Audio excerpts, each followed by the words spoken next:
comes by hearing and hearing by the Word of God. Ang mga taong lagi nakikinig ng salita ng Diyos, mahihirapan silang maging negatibo. Kapag lagi kang nakikinig sa salita ng Diyos and you always listen to the Word of God, you always read the Word of God, your faith will be built up. It will be difficult to be negative or to doubt even if you want to. Because the Word of God builds up faith. Amen. It builds up faith. As sabi ng Romans 12 verse 2, renew your mind. I-renew mo ang salita, ang isip mo. Do not be conformed to this world, but be transformed by the renewing of your mind, that you may prove what is that good and acceptable and perfect will of God. Ang maiisip mo, yung good and acceptable, perfect will of God. Hindi yung mga kasinungalingan na sinasabi ng demonyo. Hello? Kahit anong gawin mo, hindi ka magkakabahay. Kahit anong gawin mo, hindi magtatapos ang mga anak mo. Kahit anong gawin mo, gapang sa hirap, hindi kayo makakaahon sa kahirapan. That would be the devil's words.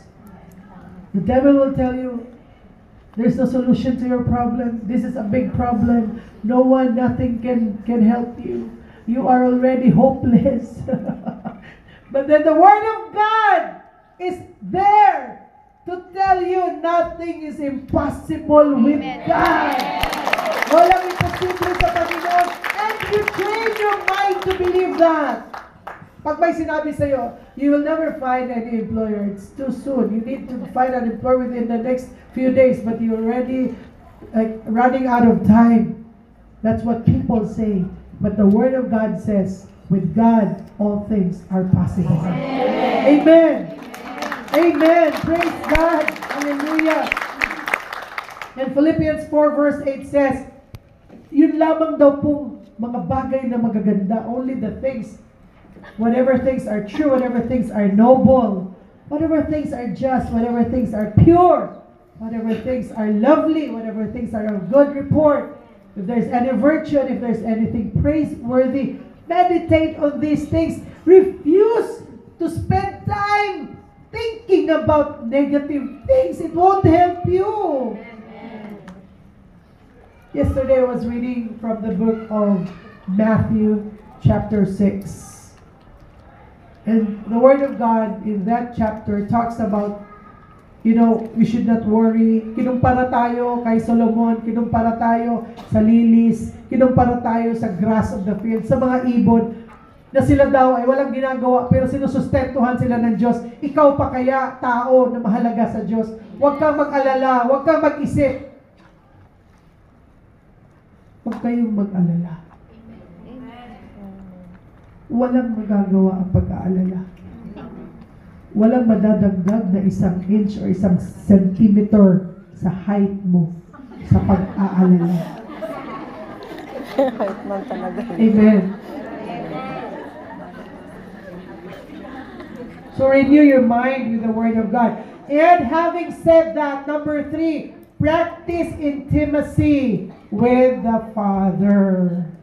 Mag-practice ka. Sabi ng James 4 verse 8, draw near to God and He will draw near to you. Kapag lagi mong kausap ang tatay mo, lagi mong maaalala, may tatay ako, no, hindi ako orphan.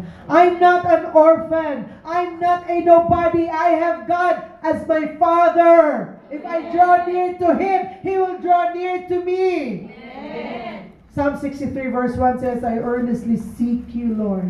Sabi, God, you are my God. Early will I seek you. My soul thirsts for you. My flesh longs for you in a dry and thirsty land where there is no water. God is our all in all. When He becomes our all in all, when He becomes the solution to all our longings, God will not disappoint. You know what? Maybe things are going well in your life. But no one is given the guarantee that everything will stay the same all throughout the years. May mga darating na mga trials, may mga darating na problema. And if you're not careful, madedevastate ka.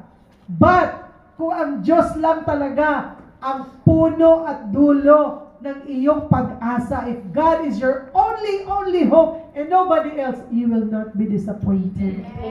Because God never fails. You know, as parents, I may have failed my children in many ways. As a wife, I may have failed my husband in many ways. As a pastor, I may have failed you in many ways. But God will never fail you. Your families, your employers, they used to be good. Now you're wondering why all of a sudden my madam is not kind to me anymore. People change. Pero sabi na Hebrews 13:8, Jesus Christ is the same yesterday, today, and forever. Amen. Spend time with Him. Not because you have to, but because you love to. Number 4, walk in Christian fellowship and accountability. Hebrews 10:25. Alam niyo ba, for those who don't know yet, pinagaling lang po ako ng Lord mula sa 2 cancers. No, ako po ay nagpapagaling. Lagi ko pong nababasa kapag inaaral ko paano i-deal yung ganitong klase, etc. Lagi kong nababasa na yung presence ng family members and in fact, yung hug ng family members. It releases some chemicals in your body that makes you well. Family helps you get well. When you have this orphan spirit and you're so broken, you're so devastated, you're so shredded, tad ka na talaga. Come back to family. Spiritual family is the church. Physical family is your family. Your family. Love your family. Take care of your family. If they don't love you, love them just the same. Healing often happens in the context of family. In our case, if you're talking about spiritual healing or getting free from this orphan spirit, the church is the first place that you can go to. Because in the church, you will be equipped, you'll be taught how to fight this orphan spirit by having the Word of God in your heart and mind, by having relationship with God the Father, and by having relationship with one another. Not forsaking the assembling of ourselves, not forsaking the assembling of ourselves together, as is the manner of some, but exhorting. Ibig sabihin na exhorting, lifting up one another, and so much the more as you see the day, capital D, day approaching, meaning the day when Jesus comes back again.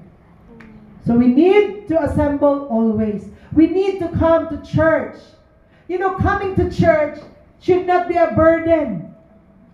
It should be something that you are excited about. Saturday evening pa lang, latag mo na yung damit mo. This is what I will wear para sa worship ko sa Lord. You're coming here. It's not for me. Not for Horizon Church. It's for God. It's for the Lord. Remember when you were in trouble? Who took you out of there? Who rescued you? It was an impossible situation. It was a difficult and hard place. But God took you out of there. Amen. He deserves our thanks. He deserves our gratefulness.